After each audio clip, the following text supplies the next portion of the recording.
Bon, salut Cédric, du coup, merci déjà de me répondre. Je vais déjà te présenter un petit peu, je vais essayer de faire un résumé, tu m'arrêtes si je me trompe ou tu complètes si j'ai oublié des trucs importants. Donc, t'as 25 ans, tu fais du canoë, slalom, t'es du club de Brocéliande et donc t'es étudiant à Sciences Po Rennes et donc tu es coaché par Yves Narduzzi. T'as un palmarès qui est déjà à 25 ans plutôt solide, hein. T'es champion du monde 2019, senior.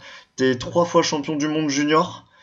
Et donc t'es en équipe de France depuis l'année 2018, en équipe de France senior. Est-ce que c'est un bon résumé de ton palmarès? C'est ça. Non, les championnats du monde junior, j'en ai deux, pas trois. Le troisième, c'est par équipe. Et champion d'Europe moins de 23 ans aussi. Ouais, sur ta dernière année de moins de 23, c'est ça? C'est ça. Ouais. Ok. Là, on est dans une période un peu compliquée. C'est-à-dire, on est en période de confinement. Déjà, comment tu vas? Où est-ce que tu es confiné? Est-ce que tu peux nous raconter un petit peu comment tu vis ça? Eh ben, écoute, ça va. Je suis chez mes parents en Bretagne. Donc, ça fait déjà 2 semaines de confinement, 2 semaines sans bateau. C'était un peu compliqué au début parce qu'on a eu des annulations en série avec d'abord les Coupes de France N1 qui étaient aussi des sélections olympiques pour certaines catégories. Ensuite, on a eu des stages qui ont été annulés, puis les championnats d'Europe, avec un peu l'imbroglio qu'il y a eu autour de est-ce qu'on sélectionne Denis, est-ce qu'on sélectionne pas Denis. Ça n'a pas été toujours facile à vivre cette période. Et puis finalement, les jeux reportés. Donc voilà, là on attend un peu de savoir à quelle sauce on va être mangé et quelles vont être les règles de sélection. Donc une première semaine un peu compliquée. Et maintenant, voilà, la prochaine course elle est dans 6 mois, je pense, probablement en août ou en septembre. Donc je reconstruis tranquillement la motivation et l'envie. Il y a peut-être une nouvelle saison qui démarre, un peu tronquée, qui va faire genre avril ou mai jusqu'à septembre, et qui va se terminer peut-être par 2 Coupes du Monde. Mais c'est, pour moi, la saison est terminée et on repart sur un nouveau projet. Ok. Et du coup, de ce point de vue-là, comment tu as adapté, toi, ton quotidien en confinement? Est-ce que tu continues à t'entraîner? Est-ce que tu as un peu pris une pause? Est-ce que tu es en break? Comment tu t'es adapté?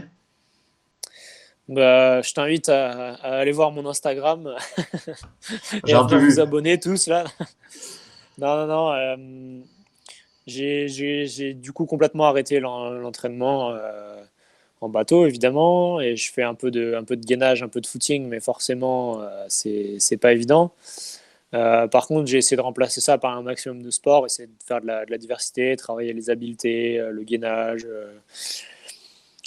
continuer à apprendre des nouvelles choses, même si voilà, c'est très loin de notre activité principale. J'essaie de maintenir, au-delà de maintenir l'état de forme physique, surtout maintenir le moral, quoi. C'est ça le plus difficile et le plus important, je pense. Et là-dessus, est-ce que tu as pendant cette période-là, comment tu restes en contact avec ton encadrement, ton coach? Est-ce que tu as encore des contacts avec la fédération régulièrement? Comment vous le vivez, vous, dans ta sphère un petit peu d'entraînement?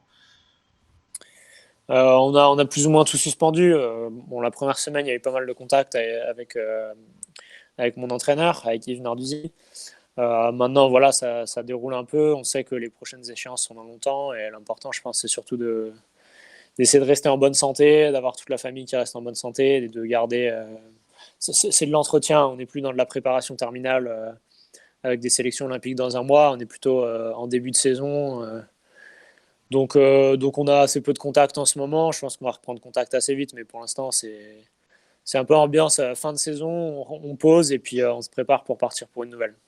Ok, je vois. Tu as eu donc quand même des belles années junior, moins de 23, même si en moins de 23 ça a été un peu long à venir, mais ça c'était c'est quand même des belles années. Euh, Est-ce que le fait de passer en senior, c'est un moment toujours un peu compliqué? La fin des U23, il y a beaucoup de monde un peu qui décroche à ce moment-là. Qu'est-ce que toi, t'as changé? Est-ce que vraiment ça a été un vrai changement pour toi? Ou est-ce que t'as bossé dans la continuité? Ou est-ce que t'as fait des adaptations pour franchir le cap de l'équipe de France senior? Parce que tu l'as quand même franchi avec brio, quoi. T'as presque enchaîné et avec vraiment de la réussite. Qu'est-ce que t'as changé? Est-ce que juste t'as été dans la continuité? Ouais. C'est vrai que c'est un cap qui est difficile à franchir D'ailleurs, toute ma génération, la génération 95 et même les générations d'avant, 94, 93, il y a quasiment plus aucun athlète sur le circuit. On est quoi? On est 2-3 à essayer de jouer encore chaque année la sélection équipe de France. Et notamment en C1, on est quasiment il y a quasiment plus personne dans cette génération. Parce que ouais, ce cap déjà de moins de 23 puis de senior est tellement dur à passer. Moi, en sortant des années juniors, en plus, je me suis complexifié la tâche parce que je me suis blessé au genou.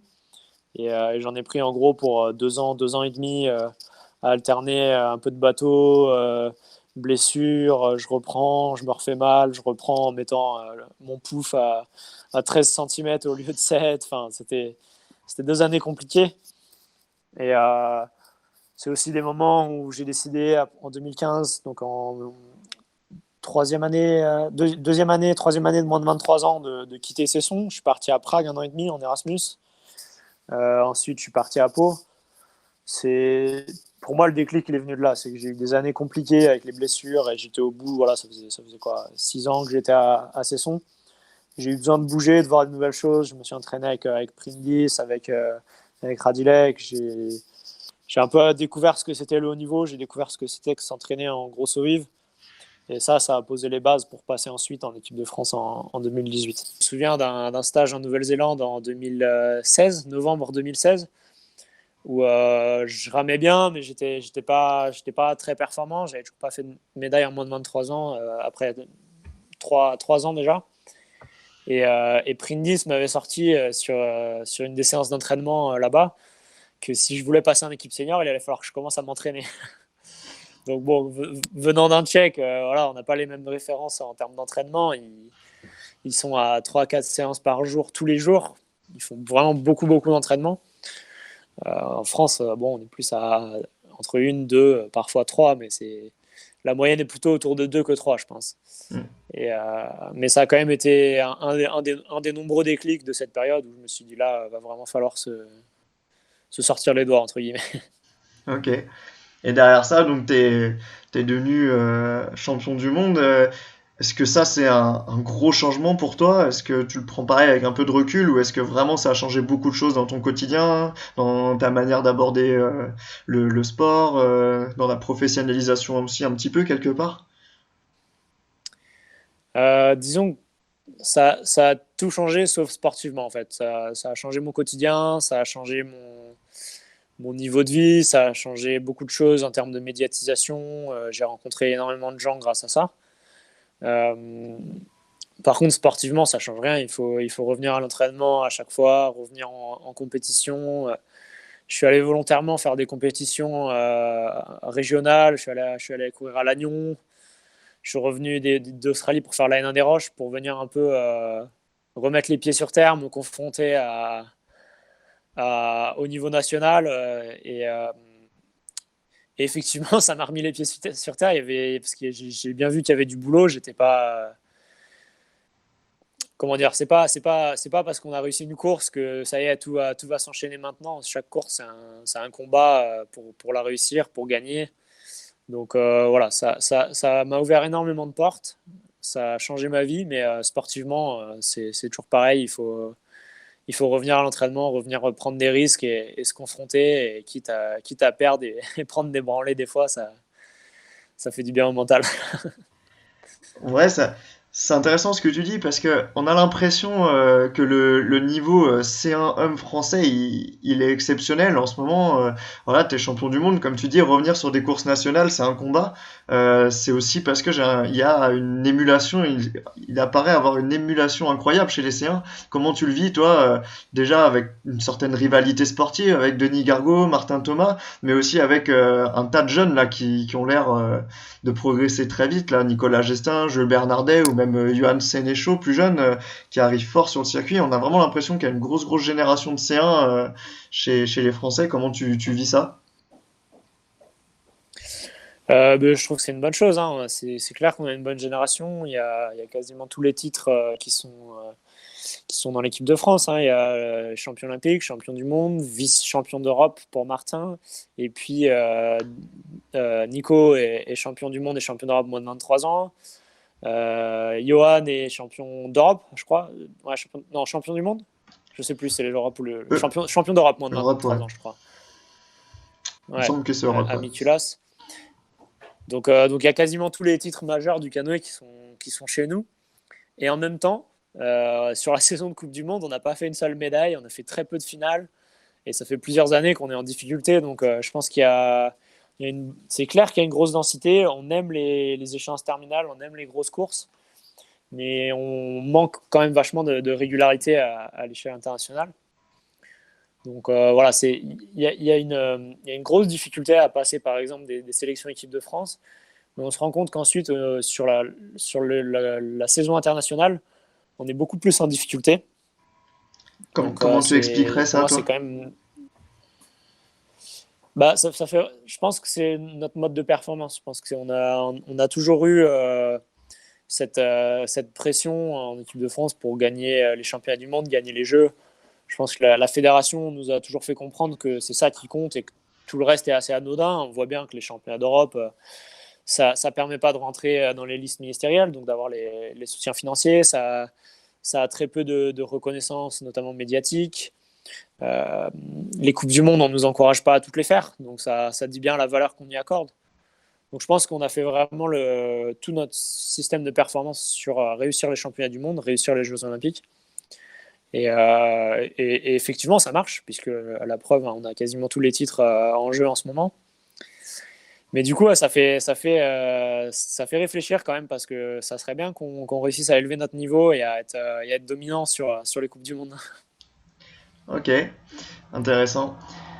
Je vais terminer un petit peu cette petite interview par est-ce que avec le recul maintenant, qu'est-ce que tu donnerais comme conseil à des jeunes athlètes qui sont en train d'accéder ou d'avoir comme projet d'accéder au haut niveau?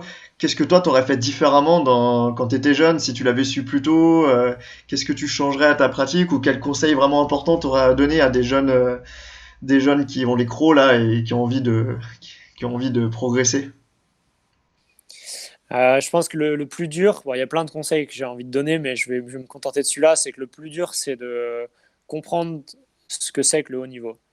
C'est-à-dire que le haut niveau, c'est ne serait-ce qu'en France, 30, 40, 50, 100, ça dépend où tu t'arrêtes, mais 100 athlètes peut-être qui rêvent un jour d'être champion du monde et qui tous les matins vont s'entraîner avec cette idée en tête. Et tu rajoutes ça dans chaque pays, donc tu as un nombre considérable d'athlètes qui sont des gens intelligents, qui ont des qualités physiques, qui ont une bonne sensibilité en eau vive, qui ont des conditions d'entraînement, etc. Donc tu as tous ces gens-là qui s'entraînent dur pour devenir le meilleur du monde, pour gagner les Jeux un jour, pour être champion du monde. Et une fois que tu as dit ça, tu te rends compte qu'en fait, il ne va pas suffire d'aller s'entraîner dur, d'être tous les jours au boulot et d'écouter ce que dit l'entraîneur. Il va falloir vraiment se rendre compte que c'est très difficile. Ça se joue des fois au dixième, des fois au centième. Ça va demander aussi des sacrifices, c'est-à-dire que rester chez soi parce que voilà, c'est le confort, il y a la famille, etc. Ça ne va pas forcément suffire pour être un jour le numéro un.